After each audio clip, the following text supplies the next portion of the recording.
Obinna cornered Amarochi in the kitchen. "Don't think about telling anyone," he hissed. "Nobody will believe you, and you'll ruin everything for your mother." His words cut deep, planting seeds of doubt in her mind. Amarochi felt trapped, powerless, and suffocated by his control. Amarochi's world shifted when her mother, Uju, remarried. Chike, her new stepfather, was stern and distant. "Amarochi, you live with Aunt Ngozi," Uju announced abruptly. Amarochi's protest fell on deaf ears. With a heavy heart, she packed her belongings, bidding farewell to her childhood home and embracing an uncertain future. Ngozi welcomed Amarochi warmly. "You're safe here," she said, hugging her tightly. Obinna, her son, smiled. "You love it here," he added. The house was lively, filled with laughter, but something in Obinna's gaze unsettled Amarochi. She brushed it off, trying to settle into her new life. Weeks passed, but Amarochi couldn't shake the discomfort she felt around Obinna.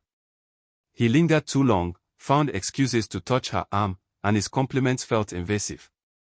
At night, she locked her door and prayed for morning, her instinct warning her of danger she couldn't yet define. One night, Obinna entered Amarochi's room. "Don't scream," he whispered, his shadow looming over her. Frozen in fear, she endured the unthinkable. The pain wasn't just physical, it was a shattering of trust. As he left, he smirked. "Say nothing, or you'll regret it," he warned. Amarochi cried silently, clutching her knees to her chest. She wanted to scream, but fear silenced her. Aunt Ngozi's laughter echoed down the hallway, oblivious to the horror that unfolded under her roof. Amarochi began writing letters to her mother, pouring her pain onto paper. Amarochi sent letter after letter to her mother. Each one described her fear, her pain, and her desperation to come home. But weeks passed without a reply. She felt abandoned, wondering if her mother even cared. The silence from Uju was deafening and heartbreaking. Obinna cornered Amarochi in the kitchen. "Don't think about telling anyone," he hissed. "Nobody will believe you, and you'll ruin everything for your mother." His words cut deep, planting seeds of doubt in her mind. Amarochi felt trapped, powerless, and suffocated by his control. Desperate, Amarochi confided in Mama Nkechi, a kind neighbor. "Child, secrets like these destroy lives," Mama Nkechi said. "But silence won't protect you. You must fight, even if no one believes you."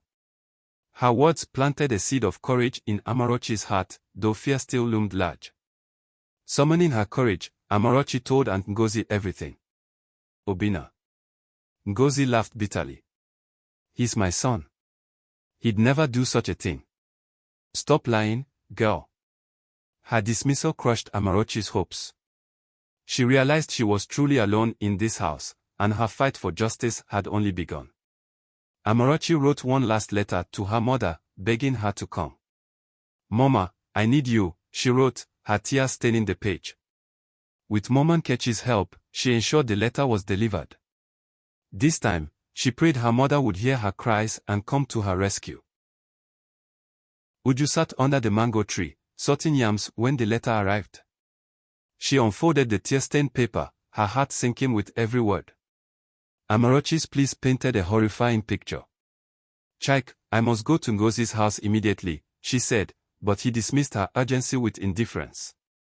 That night, Uju lay awake, Amarochi's words echoing in her mind. Guilt gnawed at her. "What if it's true?" she whispered to herself. Chike noticed her unease. "You're overreacting. Amarochi is just making excuses to come back."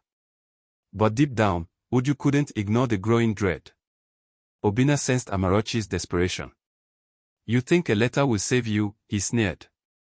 His grip on her arm tightened. "No one will believe you, not even your mother." Amarochi stared at him defiantly, masking her fear. She vowed she wouldn't let him win, no matter what. Mama Nkechi, suspecting Uju's silence, decided to intervene. She visited the village head and shared her concerns about Obinna. "Such matters are delicate," the head replied cautiously. "We'll observe." Frustrated by the inaction, Mom Nkechi decided to keep an even closer watch over Amarachi.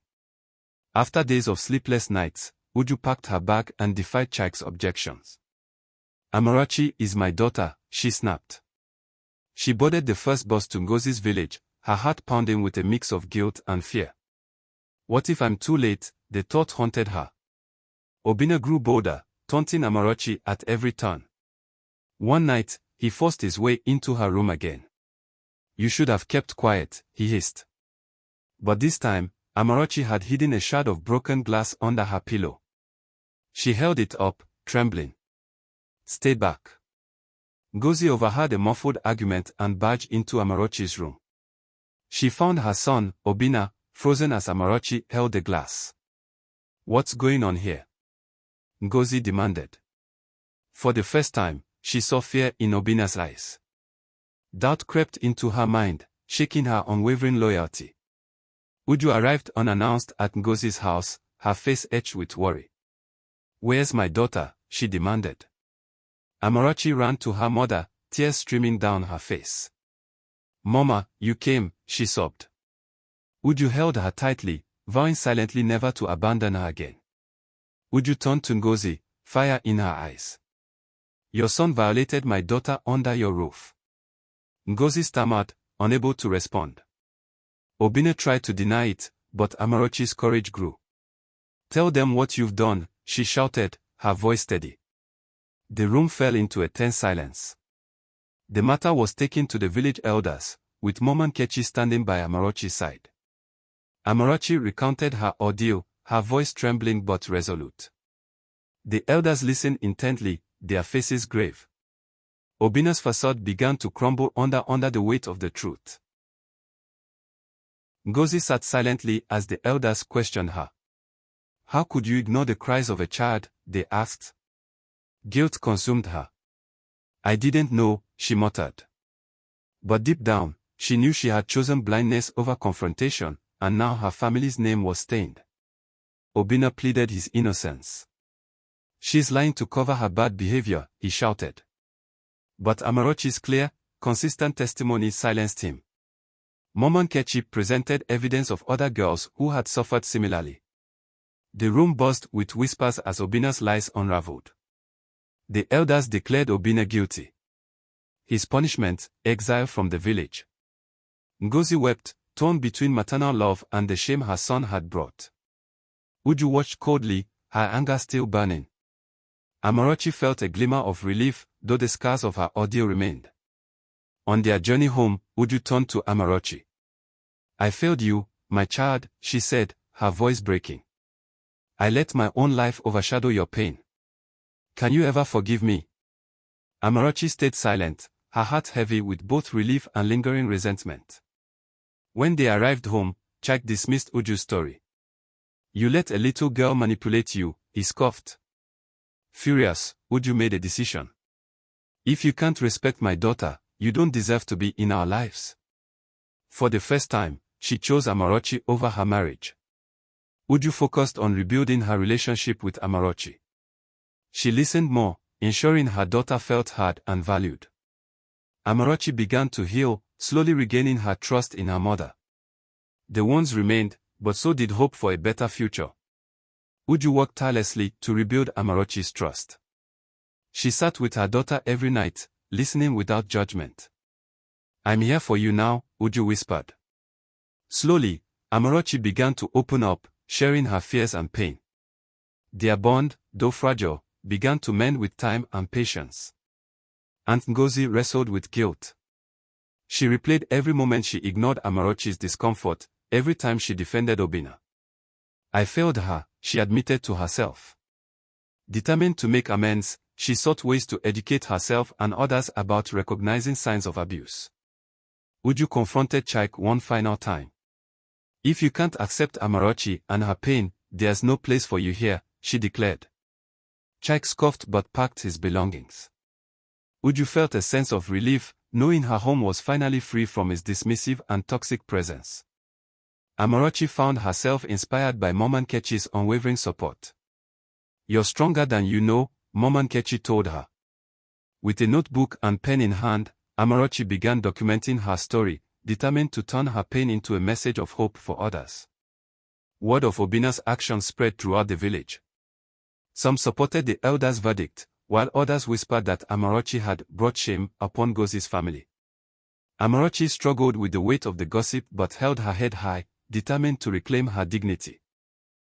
Uju struggled with guilt over her past choices. "I should have protected you," she told Amarochi one evening. Amarochi placed a hand on her mother's. "You're here now, Mama. That's what matters," she said, offering forgiveness that began to heal both of them. The community started organizing events to educate parents on children's safety. Amarochi became a key speaker, sharing her story at gatherings. Her bravery inspired mothers, fathers, and children alike to build a culture of openness and protection. News of Obinna's exile reached the neighboring village. Stripped of his power and reputation, he lived a solitary life, haunted by his actions.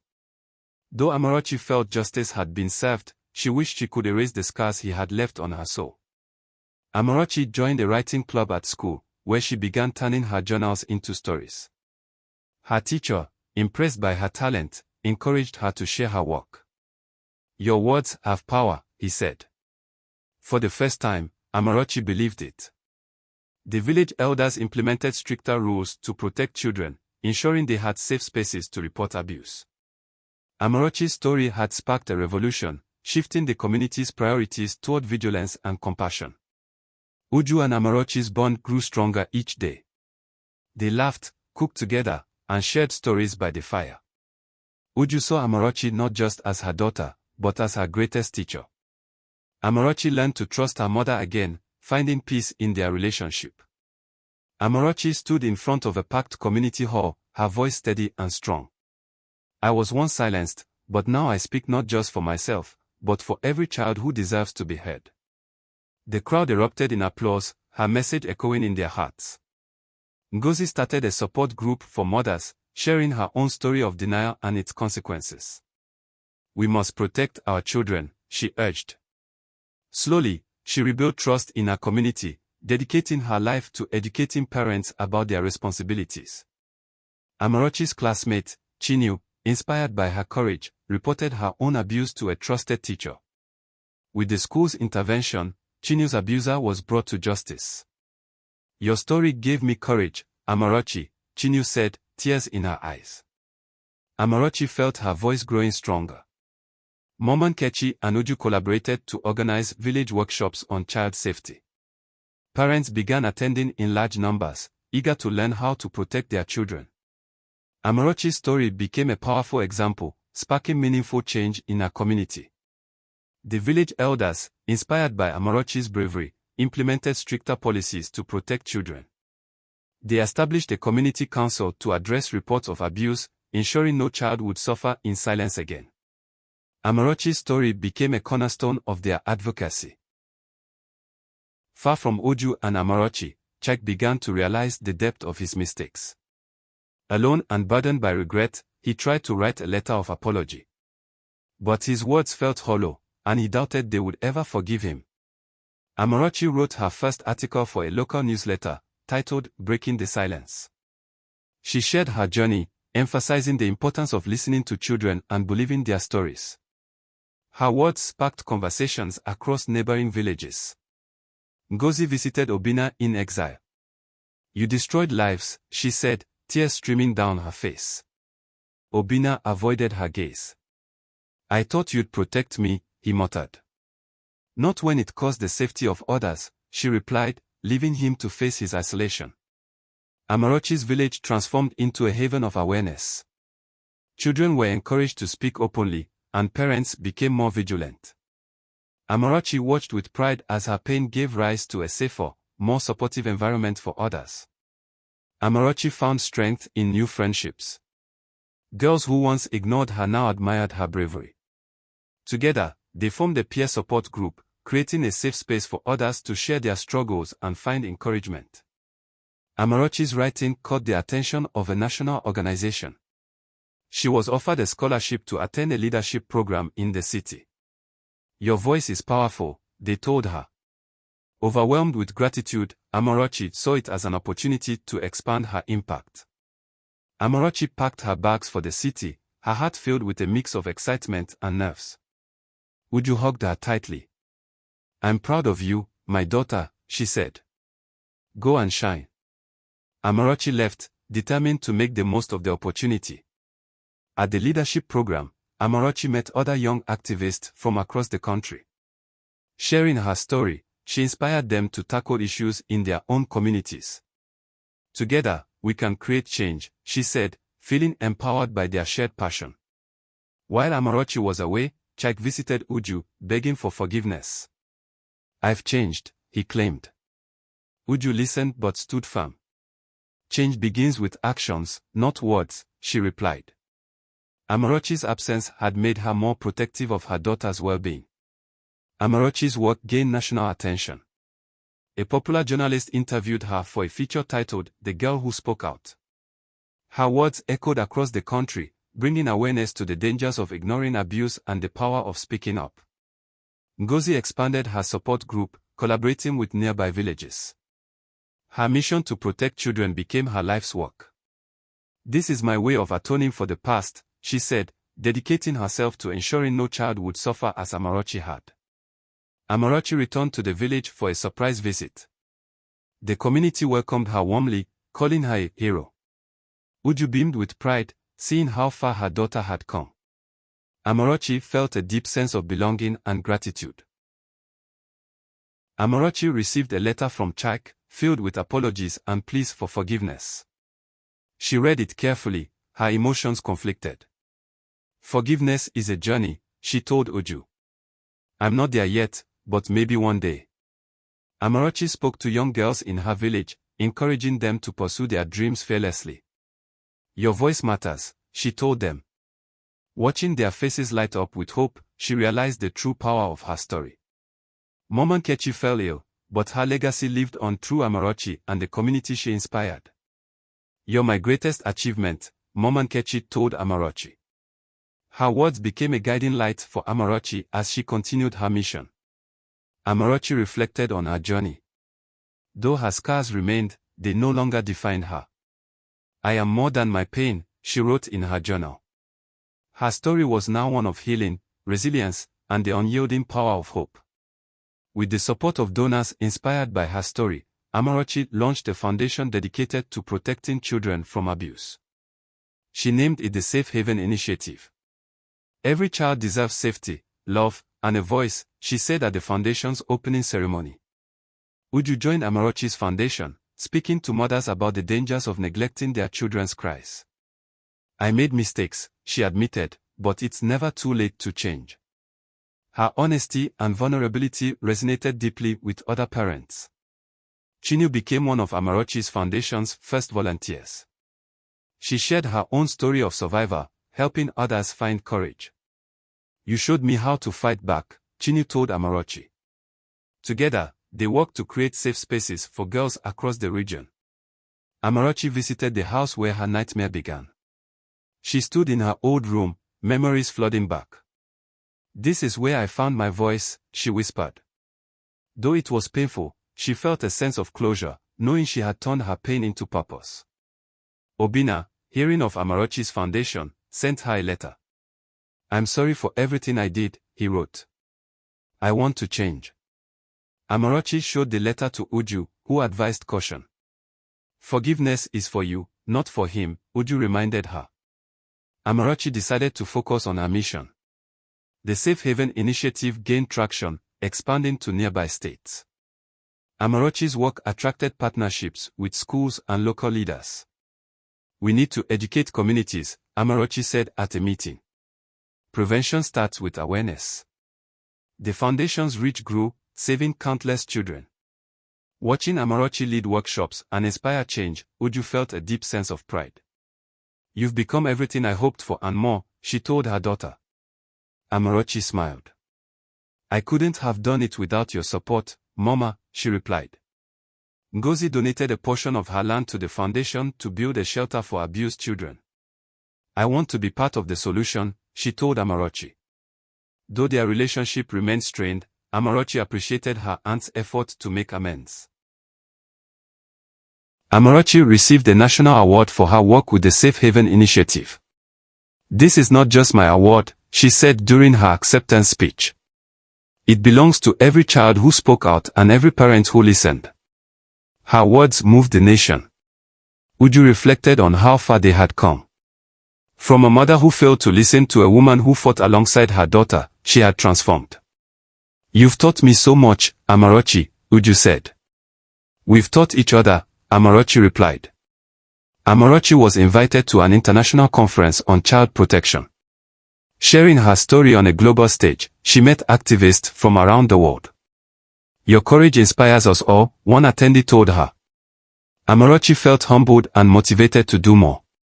Amarachi was offered a scholarship to study abroad. Torn between leaving her foundation and pursuing further education, she sought advice from Uju. "This is your chance to grow even more," Uju encouraged. Amarachi accepted, promising to return stronger. Before leaving, Amarachi trained her team to lead the foundation in her absence. Chinua took on a leadership role, determined to continue their mission. "You've prepared us well," Chinua assured her. Amarachi left, confident that the Safe Haven Initiative was in good hands. Living in a new country, Amarachi faced challenges but thrived academically. She learned advanced techniques for advocacy and community development, eager to bring her knowledge back home. Her experiences broadened her perspective and deepened her commitment to her mission. Amarachi stayed connected with her team through letters and video calls. Chinua updated her on the foundation's progress, while Uju shared stories of their village's transformation. "Your work is changing lives," they reminded her, keeping her motivated. Amarachi met Professor Adebayo, a Nigerian expert in child protection. He became her mentor, guiding her through the complexities of global advocacy. "Your story has power, Amarachi," he said. "Use it to create systemic change." His words became her guiding principle. After completing her studies, Amarachi returned home to a hero's welcome. The community celebrated her achievements, proud of the girl who had risen above her struggles to bring change. "Welcome back," Uju said, tears of joy in her eyes. Amarachi reconnected with her foundation's team, impressed by their progress. Together, they strategized ways to expand their impact. "We're just getting started," Amarachi said, her passion reignited. The team cheered, ready to tackle new challenges. Amarachi toured her village, now a model of child safety and advocacy. Parents openly discussed issues, children felt safe to speak out, and schools prioritized education on abuse prevention. Seeing the change, Amarachi felt a deep sense of fulfillment.